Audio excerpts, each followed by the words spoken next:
Pour yourself a cold one. Let's drink 'em, huh? And listen to Ross Tucker break down the top college prospects on another tasty edition of The College Draft. Yeah, it is Daddy Soda time here on the College Draft Podcast, presented, of course, by DraftKings. I'm Ross Tucker, former NFL offensive lineman, 5 teams, 7 years, bunch of podcasts. Already did a Power Rankings Tuesday edition of the Ross Tucker Football Podcast. We will do the Even Money Podcast at our normal time today, even though there's still 2 more NFL games in Week 15. You can hit me up on social at Ross Tucker NFL. We are at Ross Tucker Pod. I absolutely love when you guys retweet or like the show. It makes a great difference to us. Means a great deal. Hit the quote tweet button. Love that.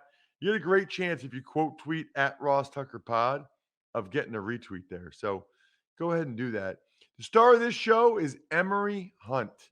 This guy knows everything about everything. He was just telling me that evidently Hawaii played home games this year at their practice field with temporary bleachers. Check him out at FBall Game Plan on Twitter, Football Game Plan on YouTube, footballgameplan.com/2022 draft guide. It's time. If you haven't gotten it yet, it is time to get the best draft guide. Emery, I honestly don't know how you do it. Like, how do you know everything that's going on in the sport of football? Like, what do you do all day? Here's the thing, Ross. This is something my grandfather told me way back when. The more you read, the less you have to say. And when you do speak, the more you have to say, because you're so read up on things. And, you have, 2 eyes, 2 ears, and just 1 mouth. Read more, watch more, speak less. Well, it's impressive. Maybe that's why I don't know crap. All I do is talk. Maybe that's my issue. All I do is talk all day on radio stations and on podcasts. We finally figured out my problem. Any big takeaways, by the way? We record this Tuesday morning this week, 8:45 a.m. Eastern time. Any big takeaways from bowl season so far? It's been fascinating, man. One, the Cajuns 13-1, 13 straight wins. Shout out to my Raging Cajuns for doing the damn thing down there in New Orleans. But one big takeaway, I mean, to be honest, you look at the attendance of these bowl games, and I know they're fun for the community, fun for fans and things of that nature, but they've been rather low. Now, granted, you could look at that from twofold. One, it's always been low because it's not a quote unquote major bowl game, and the pandemic that we're still currently in as we enter season 3, of this pandemic. But the Celebration Bowl is still leading the pack with 48,000 people that they had in attendance in that game. And that's a story in and of itself, because to watch Jackson State get beat down like that by South Carolina State was probably the biggest upset so far in this bowl season. But the attendance is rather unique in terms of why people aren't traveling to these bowl games. I'm never going to say we have too many, because every bowl game matters and every bowl game is great. But I don't know if there's a way to really drum up attendance to bowl games that are not, the major, let's say 8, because I think that's the thing. Honestly, man, these are like made for TV events. Bingo. These are events that they have because they can get standalone windows. It's the only game on. A lot of people watch. A lot of people bet on it. I mean, that's what we're doing here in part on the College Draft Podcast. It's 3 podcasts in one. We talk college football. We talk the NFL draft. So we'll give you the best prospects in the bowl games and the biggest games. And of course, we go ahead and give you Emery's thoughts on placing a wager on these games. And I will, you can always go ahead. I will, as I said all this yesterday, I did sit down in the middle of the day with a bowl of ice cream and a protein cookie and watch that Myrtle Beach Bowl. So you're right. It's just TV, middle of the day TV. It was either watch that or watch Law and Order reruns. As much as I love Law and Order, all the Criminal Intent, the regular Law and Order, SVU, I'm gonna watch football regardless of who's playing and where they're playing. Totally agree. Reminder, I don't know if I mentioned this earlier, you can check us out, youtube.com/Ross Tucker NFL. Let's start, Emery, with Mizzou against Army. It's Wednesday night. Obviously, I called 7 Army games this year, so I'm looking forward to the Armed Forces Bowl. Little SEC game against Army. Army's actually favored by 4. I can get into some of the Army pro prospects, but let's start with you talking about a couple guys for Mizzou. Yeah, Connor Bazelak, I'm a big fan of his game, man. Last year was his freshman year. I thought he played well considering he was a freshman starting in the SEC. And then this year, kind of been up and down, but still solid. I think he has a lot of work withable tools. I don't know what the draft eligibility status is. I wish more sites were kind of like what Hawaii does, let you know how it's broken down, who are the super seniors, and how many years of eligibility folks have left, because it makes it easier. So you don't know if he's still a quote unquote technically a freshman, or is he a third year sophomore or whatnot, but someone that I like as a prospect down the line. I know Tyler Beatty is the running back, but he's not going to play in this bowl game, I don't believe. And we don't know if he's entering the draft because we saw him just do a lot of great things all throughout his career at Missouri. But I don't believe he's playing in this game. But on the defensive side, you have Allie Green the fourth, someone that is your quintessential Mizzou defensive back at that position, someone that is flying up in the alley and run support, good instincts, can play the hash to the sideline rather well, closes on the ball and on the ball carrier, and is an impactful tackler. So good all around skill set. Big fan of what those two guys bring to the table. I'm excited to watch those two go up against Army, and Green should have his hands full against that option attack. Yeah, it's interesting, um, Emery, that you don't know who's playing in some of these bowl games. So far there's 2 Penn State guys that aren't playing. Linebackers Brandon Smith and Ellis Brooks. I follow Penn State, living here in central Pennsylvania, but I don't know. I don't expect Jahan Dotson to play, but he hasn't said that yet. So, I guess we'll just have to see. Um, I'll tell you, we've talked about it before, but Army has 4 guys on the defensive side of the ball that have a great chance to get opportunities at the next level. 2 will for sure, and that's the 2 D linemen. Number 95, Nolan Cockrell, their nose tackle. He is a just so strong, tremendous player at the point of attack. And their defensive end, who's a junior, Andre Carter, led college football in sacks per game. He's a former high school wide receiver. He's about 6'6.5", 255, long arms, moves well. So that's number 95, number 34 to watch in that game tomorrow night. And then Eric Smith, the linebacker, 53. Marquell Broughton, safety, a junior, number 20, will potentially get chances as well. Army favored by 4, Emery. Which way are you going? Man, I watched that Mizzou defense get run over by everybody this season. Expect that to happen again in this game. It's a ball control game. Army's defense is solid. They can run the football. To me, this is an easy cover for the Black Knights. So I like Army to lay the 4 here. Question, Ross. Since you cover Army a lot, what do you feel about the rule that it's an ever changing rule? Can guys go? Do they have to wait the 2 years before they go? Should they allow guys that are clear-cut pro prospects just go and play NFL and serve as the best recruiting tool for the service academies?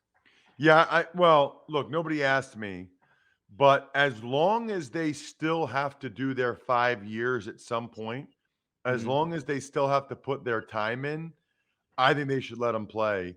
Because when you see Elijah Riley starting at safety for the Jets, the government pays millions of dollars recruiting, millions and millions of dollars for recruiting. There's nothing better for recruiting, at least if you're trying to get the best and brightest, than a guy watching an NFL game, it's like, wow, there's an Army guy. That's awesome. You know, a guy from Army or a guy from Navy, um, especially for the football team, but not just for the football team. I really think it's that way for everybody. You know, the more times there can be stories in the newspaper about, hey, there's an Army guy on this team, you know, Alejandro Villanueva and what he's done. I just think that positive publicity is way worth letting the guys delay their commitment for 5 years or, you know, for however long their 5 year commitment. So I'm a big fan. Um, let's get to Miami, Ohio against North Texas. Another 4-point spread. And I think it's interesting that you have Dominique Robinson listed for Miami, Ohio, Emery, because I've done a couple of his games the last couple of years in the MAC. He looks like what you're supposed to look like. I mean, he is a beautiful looking football player. High school quarterback, came to Miami. He was at receiver. Then they kind of put him at tight end. Finally put him at defensive end. I mean, chiseled out of granite, crazy long arms. He doesn't even really start for them. And yeah, I think he's going to the Senior Bowl. Yeah. And that's the thing. And I'm glad you brought up the guy from Army, because it was the perfect segue and transition into Robinson, because they're built the same way in terms of these long, angular, athletic guys that find ways to the quarterback. And when you're talking about draft, and this is why we got to make this point clear to folks out there that follow the draft and understand, when we're talking about draft, first of all, you look at all picks. I look at all picks as opportunities to get better. So to me, there is no wasted pick. Second, you look at guys as developmental guys. Now, granted, I would say 90% of guys are what they are coming out of college. So you know, if what you see is what you're going to get. But for guys like Robinson, you know the backstory. So you know you still have development opportunities with him within his game. And that's what makes it so enticing. So for someone like that you know has a limited background as an edge rusher, but has been productive in his role when he made the switch, that's someone that, hey man, you don't draft this guy until, you know, the 5th round. Like, that's someone, me just speaking upon myself, you know what? If I had a 2nd round pick, I'm taking a chance on the upside here because of the limited background. Had he been 4 years as a defensive end and that had been his, you know, production, yeah, 5th round, sure. But this is the type of prospect, because he's long, he's athletic, he's still growing at the position. And if you have a stud defensive line coach that can get the most out of guys, this is the prospect that you can see with the quote unquote shooting up draft boards. And I guarantee once he gets down there in Mobile, we know how 1-on-1 is heavily favoring the defensive lineman in that drill. That's someone that's name is going to become more popular around the draft community. He's got a pretty good battery too, in terms of how hard he plays. And that's good because America's #1 battery destination, it's AutoZone. Why number one? I mean, there's a lot of reasons. Number one, they carry proven tough Duralast batteries. Nobody else does. They've got an extensive line of replacement batteries ready to fit your specific need based on your make and model. And their replacement batteries start at just $79.99. So you can upgrade your battery without breaking your wallet. You even got free battery testing and charging. You know, sometimes you might think your battery's the issue, but in reality, it's your starter or your alternator. They got that free battery charging. So if you simply need a charge, they can help you with that too.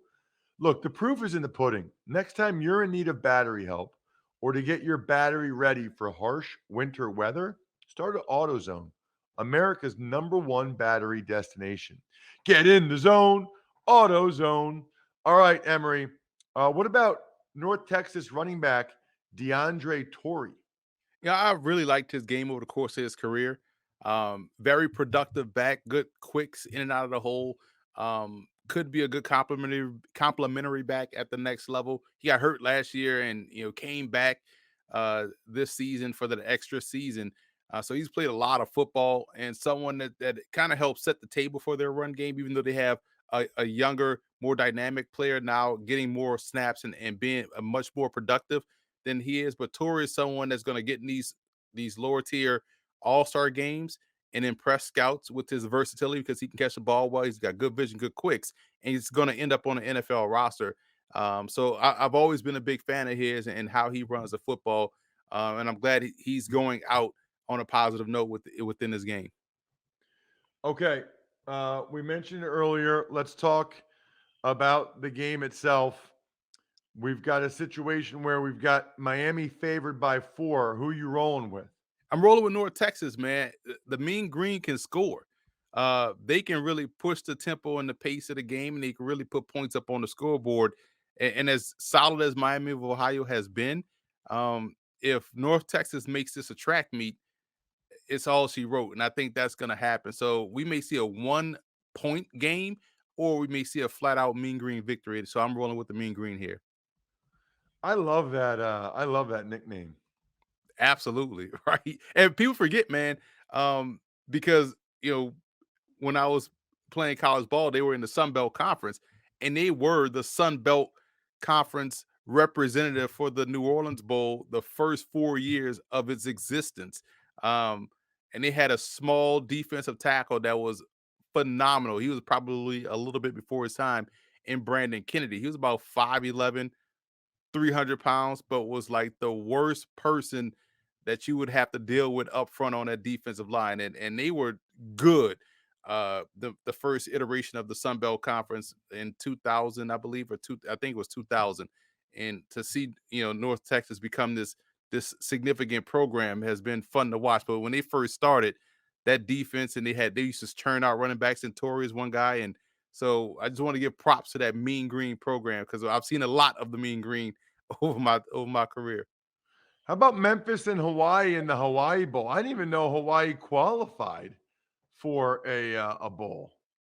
Why not? Right? I feel like it was one of those special exemptions because they didn't have enough eligible bowl teams. So Hawaii was able to get special exemption to play in the bowl game. Hey, listen, more practice reps, more opportunities for players to get film, and a bowl trip for Memphis. Yeah, that's kind of nice. Going out to Hawaii. Memphis favored by 8.5. They got a receiver, Calvin Austin. Yeah, he is instant offense, man. Someone that can hurt you in a multitude of ways in the wide receiver run game, in the short, quick passing game, as a returner.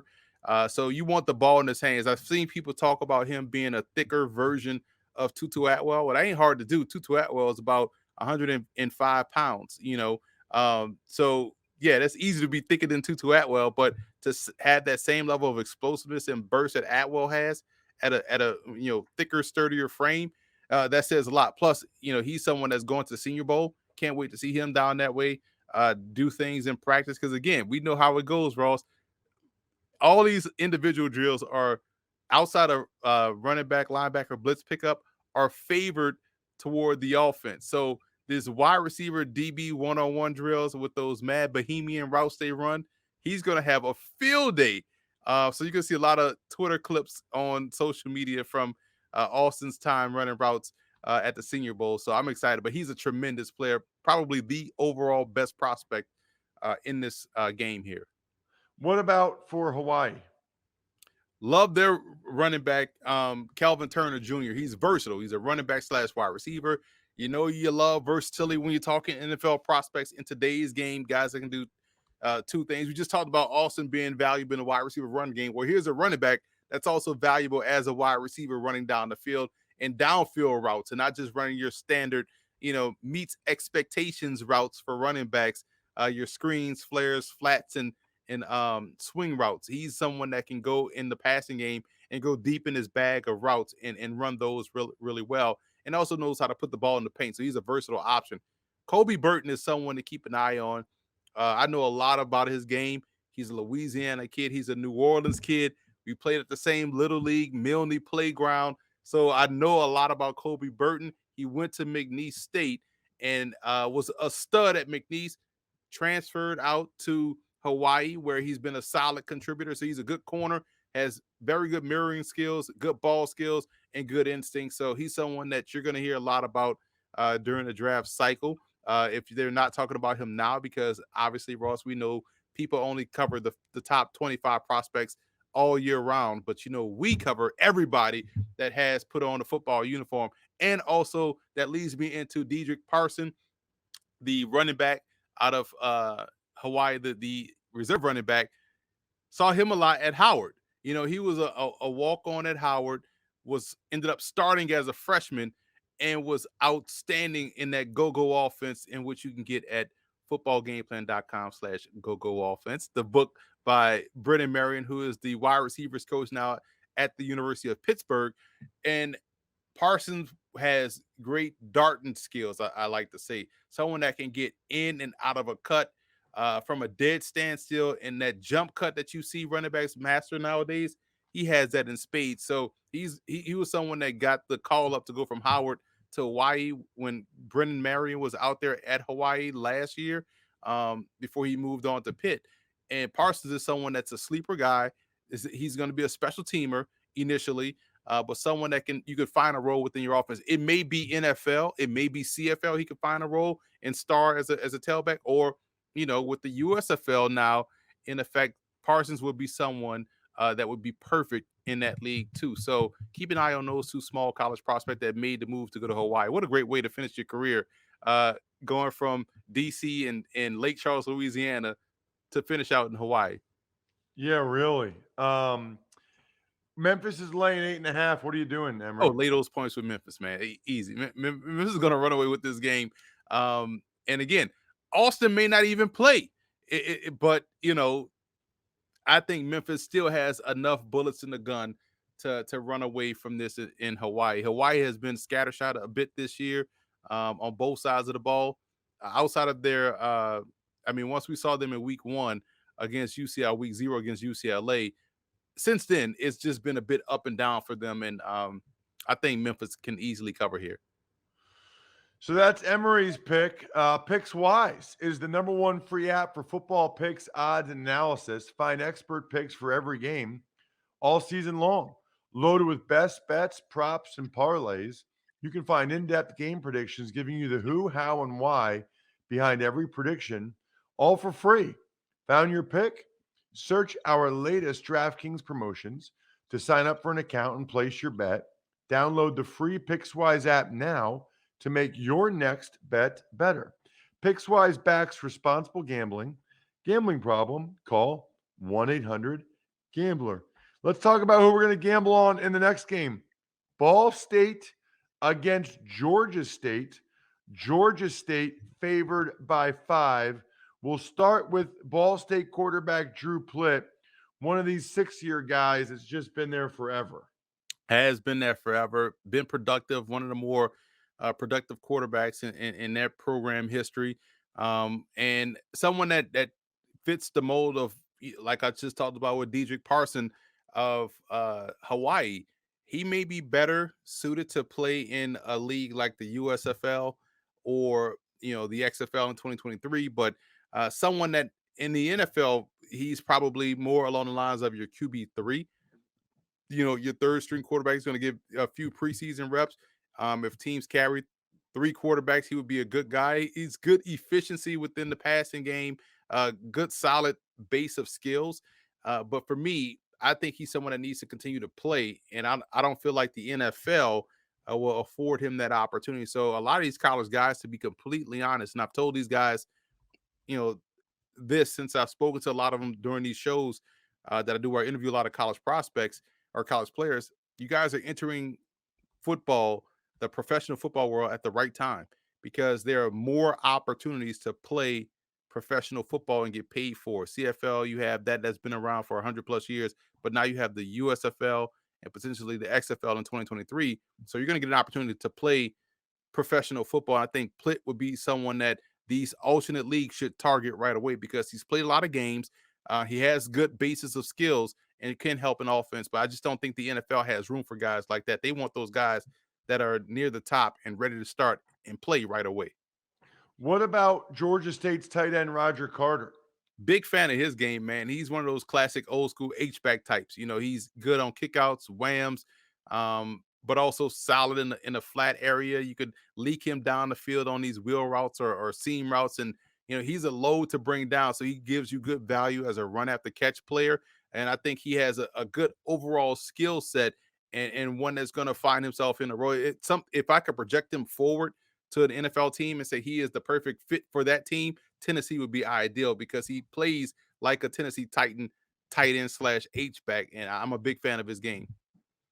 Okay, so then with Georgia State favored by 5, what are you doing? Laying those points with Georgia State, man. Sun Belt football is outstanding, but Georgia State, quiet as kept, has been stacking up that roster, man. I've been impressed with what they bring to the table on both sides of the football. And so I feel like they're a much more, consistent team in terms of talent at all 3 levels on defense and on offense. Up front, they could block. Granger at quarterback is a difference maker. So I just think that they will do a great job in taking care of business against Ball State here. Before we get to the last game, it's Western Michigan and Nevada. I want to give a shout out to people that overcome the odds, rewrite the playbook, deliver under pressure. The MVPs of small business that lead their teams to victory all year long. Visa is proud to provide playmakers everywhere with more tools to help grow their business and help them achieve even greater success. Because the more people we can empower, the more we all win. Visa, a network working for everyone. Western Michigan at Nevada. I haven't seen yet if Western Michigan D-end Ali Fayette is playing. I know Nevada quarterback Carson Strong is not. Probably one reason why Western Michigan's favored by 6.5. But I still wanted to get your eval of Strong, Emery. Yeah, Strong is someone that, you know, if you just watch him play and just watch as a fan and watch the game, oh, that's a pretty solid quarterback. And I think that's what he is in terms of a pro prospect because everyone wants to one up somebody. If you say, oh man, Carson Strong is pretty good, then next thing you know, the next person is going to say, well, I like him as a first round pick. And then the next person will say, he's the best quarterback in his draft class. The next person will say, I would have taken him over Trevor Lawrence last year. So I feel like everyone is trying to one up someone. But when you just watch him play, he does a lot of things well. Where you have concern, obviously, is about the knee. But I know Jim Nagy, who does a great job with the Senior Bowl, said that he got a doctor's opinion on Strong's knee, and he should be fine moving forward as a pro. Should be no ill effects. I know that affected him this season. So that's one concern that could potentially be off the table. But the other concern is I think the arm strength is just okay, adequate. So you're going to see a lot of times where receivers, which we know now as household names like Romeo Dubs, are bailing out Strong in terms of his, these passes. What should be a nice deep touchdown throw turns into a great acrobatic reception by Dubs. So those are some things that you really worry about. Playing an NFL game is his ability to drive the football because we know the game is played right there in the middle. And when you have these wide hash marks in college, you really get to see who has that difference, maker in terms of arm strength, and Strong doesn't really provide mobility in terms of scrambling and getting away from pressure. So if you're going to take a Strong, you better have a good offensive line and good protection. Otherwise, it could be a lot of sacks. So there's some questions about Strong, which is why it was smart for him to not play in this game. Don't put an extra game on that knee. And it was great that he got that opinion from the doctor that said his knee shouldn't be an issue, kind of rushed back too soon, which is why we saw a little bit what we saw this year. Interesting. All right. And tell me about Ali Fayad for Western Michigan. I was on the broadcast 2 years ago when Monmouth played Western Michigan. And I told you, I gave you the heads up. I don't know if you did a game out there, but that taco bar that they have at the press box, top notch. That is the key. That's the game changer. Beef, chicken, all that good stuff. So Western Michigan is definitely in my top 5 of press box foods. But with that being said, Ali Fayed is a shorter, quicker defensive end, and he was very disruptive in that ball game against a very explosive Monmouth, offense that had Pete Guerrero at running back and Kenji Bahar, who's with the Ravens on the practice squad at quarterback. So he was disruptive that game. and has been someone that has been disruptive all throughout his career. He came back because he could have left and gone to the NFL last year. So someone that's quick, has good hand usage, and is someone that's probably can be a stand-up edge guy, or with his hand in the dirt in this game. If he's playing, you want to see how consistent he is in terms of being able to anchor versus the run, because that's going to be the knock going forward. How good is he at the point of attack? Can he get off blocks? Can he, really hold his own at the point? And if he plays in this game, you get a great opportunity to see that, because Nevada's offensive line is fantastic. But I know in terms of being a disruptive, quick player, probably more of a rotational piece, part of a defense at the NFL level is what he brings. What are you doing with the spread? Western Michigan laying 6.5 now with no Strong. They still have a good opportunity to run the football here, I feel as though, but Western Michigan will take advantage of this defense, I feel like, of Nevada. So I would lay those points with Western Michigan. A lot of people talk about their quarterback as well as a really good player, and just they have the ability to score quickly, and their explosiveness on offense, I think, will give Nevada a problem. So I will lay those points with the Broncos. Check him out on Twitter at FBall Game Plan. Certainly Football Game Plan on YouTube. We're youtube.com/Ross Tucker NFL. Footballgameplan.com/2022 draft guide. What a great Christmas gift. What a great Christmas gift to yourself or someone else. Get the draft guide. Footballgameplan.com/2022 draft guide. Right when you stop listening, right now. Don't wait. Get the draft guide now. Other than that, the keg gets kicked. We're all tapped out. Thanks for listening to the College Draft Podcast. Make sure to also subscribe to the Ross Tucker Football Podcast, Fantasy Feast, Even Money, and The Business of Sports. All available at Apple Podcasts, rosstucker.com, or wherever podcasts can be found. A lot of times on the show, I mentioned DraftKings. Here's what you need to know. You got to be 21 or older, New Jersey, Indiana, or Pennsylvania only. New customers only. Restrictions apply. See DraftKings.com/sportsbook for details. Gambling problem, call 1-800-GAMBLER, or in Indiana, 1-800-9-WITH-IT. By the way, if what I was talking about included a deposit bonus, doesn't always, sometimes it does. Deposit bonus requires 25 times playthrough, and deposit bonuses are paid out in site credit.